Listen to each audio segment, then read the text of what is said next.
I stopped being involved in trick-or-treating around the time I was 12 or 13 years old, give or take. And that's pretty on point for most people that I hear who stopped doing that. And to be honest, it's not like it was something I missed very much anyway. I started hanging out with friends and watching scary movies and things like that on Halloween instead. It was when I was 16, when I had the scariest Halloween of my life. My two best buddies, Jack and Tom, wanted to go out exploring into the night. I mean, they believed in ghosts and things like that, and they thought that they would be able to see one on Halloween. We all sort of lived out in the countryside. Jack, however, lived way out in the country, and that was not the most interesting thing about him, though. He knew about this old cemetery that also happened to be way out in the country, too. And there were supposedly some mountain folk, as Jack liked to call them, that had their own cemeteries out in the hills somewhere. They lived there for all of their lives, so it made sense that they would want to be buried there as well. We got together to go out into the hills pretty early in the afternoon, and don't get me wrong, we weren't hiking through trees or something like that. We took Jack's car and drove through the country roads and into the hills. It took a good while, but we eventually turned onto a road that led to this old rickety gate. We were not able to drive into the gate. It was too small, so we all hopped out of the car. Walking past it, we arrived at this old cemetery. It was a pretty interesting place. I don't want you to think that this was some sort of weird hick thing, though. It was a real proper fenced-in graveyard, with real proper gravestones. I wish I could remember the name of it, but for the life of me I can't. It wasn't like Bachelor Grove's cemetery where there's basically nothing there, but I did notice that some of the stones were old and a little bit eroded. It also seemed to be unattended.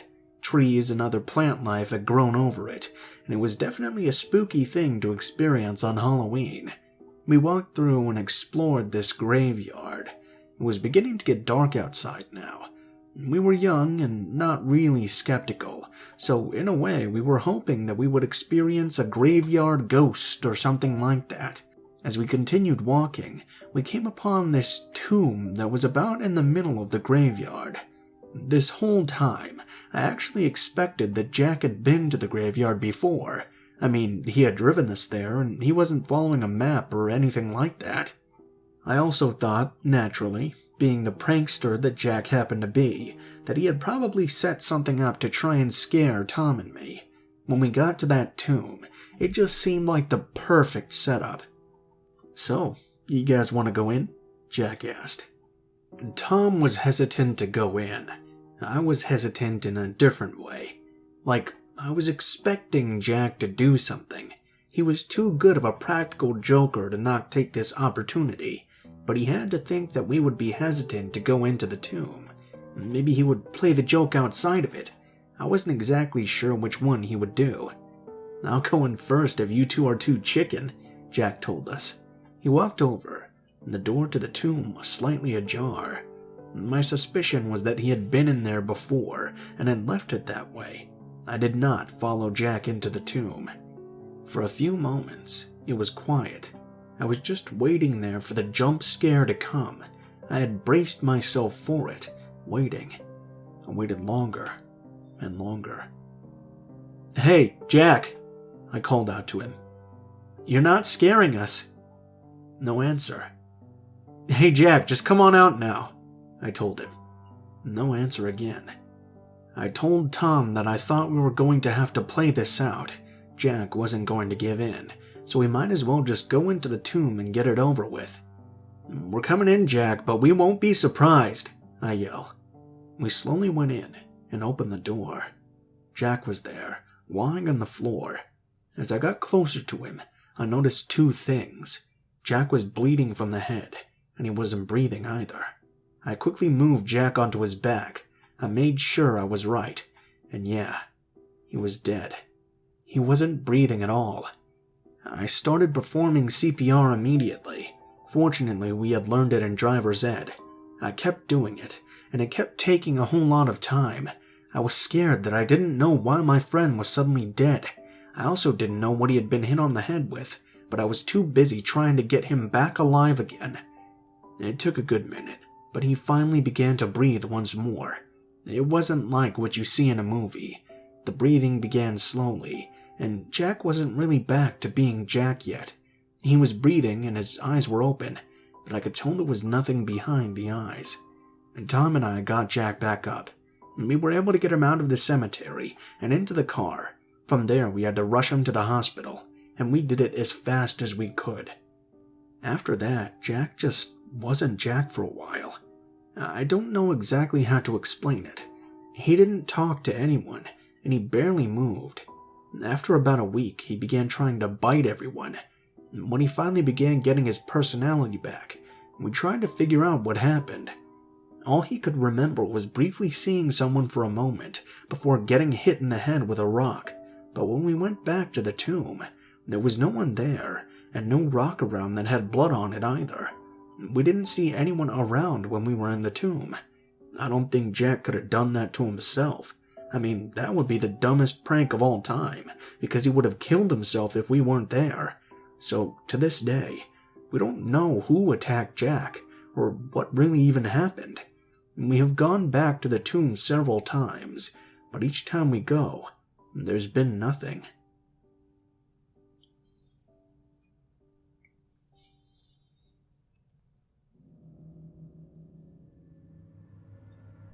I've heard a lot of trick-or-treating stories this year, but none of them mentioned what trick-or-treating was like for me. Some of them had people driving into town to go trick-or-treating, but for me and my family, living pretty far out in the country, we didn't drive into town to do this stuff. We drove around in the hills to go trick-or-treating. We would drive on the dirt roads, up and down hills, reaching the houses out in them, and it was expected of people to keep their lights on. I should mention, however, that there were some houses of very religious people who thought Halloween was an immoral holiday. They would put signs on their driveway in order to keep those pesky trick-or-treaters away. Another thing I want to mention briefly before going further into the story.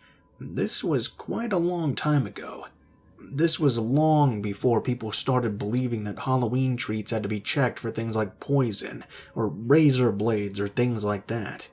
We would just get things like apples, all sorts of other things, cupcakes, full cookies. In fact, we also got things like caramel apples and even fudge. Wrapped up candy was not something we really got at all at that time. Anyway, we had a lot of kids in my family, and I was one of the younger ones. So even though my dad used to drive me trick-or-treating earlier in my life, once my older brother got old enough to drive the pickup truck, he would drive us instead to go out trick-or-treating. My older brothers, who are still alive today, and very, very country types to this day as well, were way more like that when I was younger. And I don't mean that to insult people who are country types, so please don't think I'm doing that. They always carried pocket knives with them wherever they went. Often where they went was out in the hills. As they got older, they began carrying BB guns everywhere. However, when they got into their early teens, they also began to be allowed to carry real rifles. Both of my older brothers always carried theirs with them.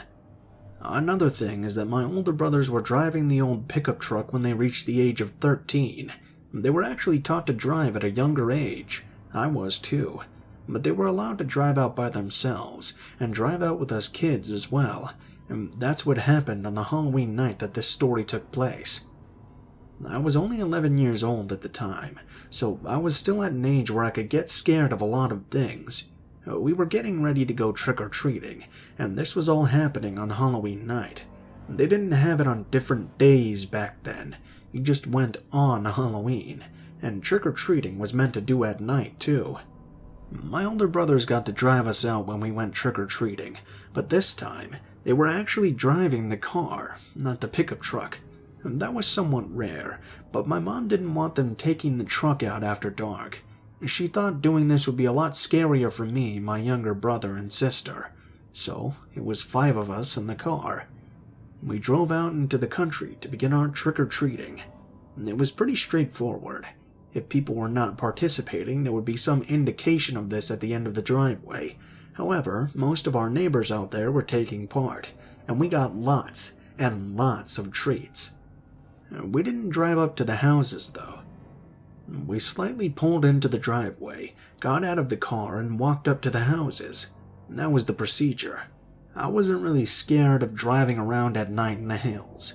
I was used to it by now, and my brothers had their rifles in the car just in case something bad were to happen. But I guess the country is just a lot less frightening when you live out in it anyway. We had been out for a while when we came up upon a house we didn't really know. They didn't have a sign or anything on their mailbox, but there were also no lights or anything coming from inside the house. There was an old pickup truck there by it, though. My brothers weren't so sure about us going out to a house with no lights. I should point out that unlike a lot of other older brothers, mine didn't really want to scare us. They were actually really good guys and were very protective of us, but once they got to talking about it, they thought it might be cool to do for Halloween. Maybe the people who lived in that house just wanted to do something scary. So they got us kids out the back of the car. It was a long and dark driveway that we began walking on. I do have to admit that I started feeling a bit scared. We walked up the dark driveway, then we walked up the steps onto the porch. My older brothers were in the lead. It was my oldest brother, Jeb, who knocked on the door. When he did, it cracked open just a little bit. It wasn't closed or locked in any way. It was eerily quiet. Not only was there no answer to the door knocking, there were no sounds at all. Jeb knocked on the door once again. Again, not only did no answer come, but there was no noise at all. "Hey there," Jeb called out. "It's okay if you ain't giving out no candy, but I just want to make sure you're okay." Again, there was no answer. Jeb turned to our older brother. "Take the kids back to the car," he instructed. "I'm gonna go in the house just to make sure no one is, hurt, or worse. The door's not locked, so I'm guessing someone's already home." My brother Chet began to take us back. I kept looking over my shoulder. I was so interested into what might have been going on, but we made it back to the car. Before we got in, we heard a noise, and Jeb came bolting out of the house. He didn't say anything, but ran straight to the car. He went over to the driver's door and threw up. He got in the car, making sure all of us were in it. When your older brother is obviously scared of something, you'll end up being scared of something too. That's a guarantee. All of us younger kids were now terrified, wondering just what could have happened to scare Jeb. "Just don't worry," Jeb told us. We're just gonna go home." You could hear the fear in his voice, and that made us even more scared. My two younger siblings were crying, and I was doing my best to keep them calmed down, but it was hard when you could see the terror on Jeb's face. He drove us fast home, and when he did, he told us to wait in the car while he went to talk to Dad. After a little while, Jeb and Dad came out of the house. Dad was carrying his shotgun. He told Chet to take us into the house and lock the door. He and Jeb went out. It was hours later when Jeb and Dad came home. But it was a bit longer before Jeb told us what had happened. Dad wanted him to tell us because he figured that we would be more afraid without knowing. Jeb walked into the house, and he found a naked woman dead on the bed in the bedroom. She had been stabbed in the chest. A man was alive, but passed out, laying his arm over her. She was not breathing, and he was. There were whiskey bottles on the bed, and Jeb figured the guy had murdered her and then passed out drunk. Jeb had run out because he was terrified the man might wake up.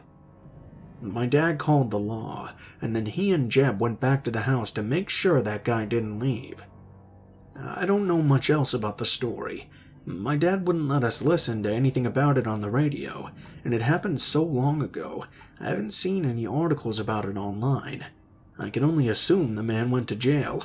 The one thing I know for sure was that he was arrested for the murder, but beyond that is a big nothing that I know.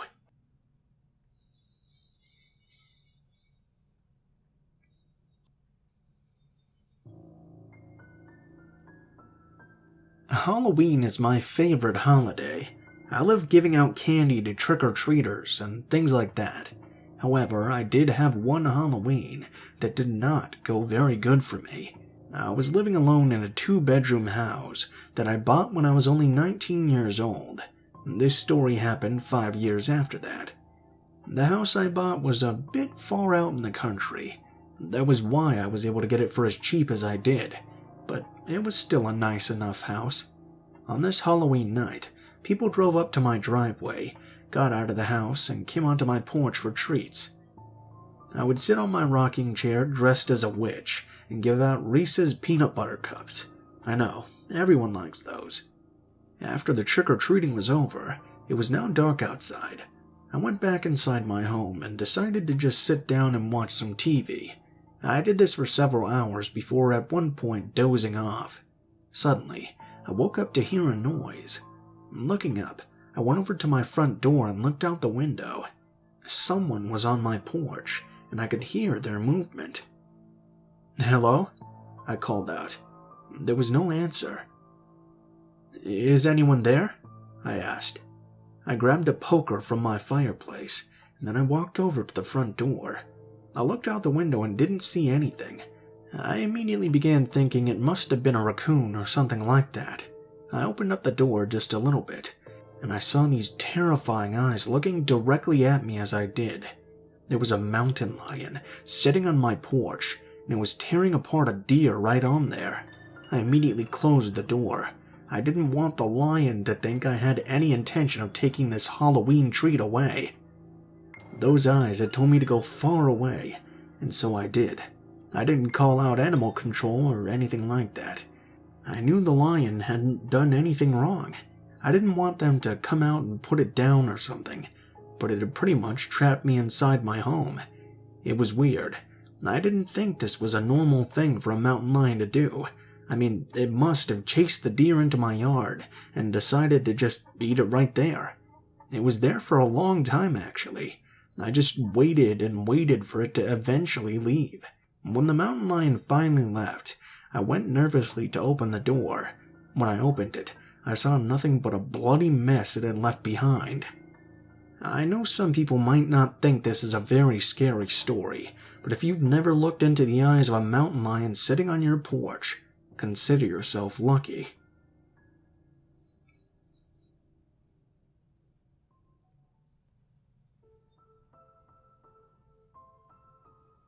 What is up, guys? Blue Spooky here, as always. Thank you guys so much for watching, especially if you made it this far to the end of the video. If you guys liked the video, please be sure to like, share, comment, and subscribe, but only if you feel so inclined. As well, I also have another channel where I do true crime videos, and I have another channel I'll be starting soon where I talk about disasters that happen in history and stuff like that. I just want to start doing a bunch of stuff that interests me. As well, on this channel, I'm going to start doing once a week a little mystery type videos or documentaries on dark events and things like that that I just find interesting. Maybe some strange diseases or something. Who knows, but I'm sure it'll be very fun and you guys will enjoy it too. I know I'm having a lot of fun making it, and I'm putting a lot of work into it too, so I hope you guys will like it. If you guys want to send in a story to me to read in one of these videos, please be sure to take a look in the description below. There will be links to all of my social media, including my Facebook, Twitter, and Gmail accounts. You can send me a message on any of those, and I'll try to get back to you as soon as possible.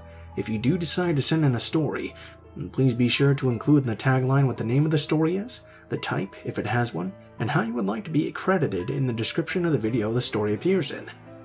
Special thanks to my artist Alan.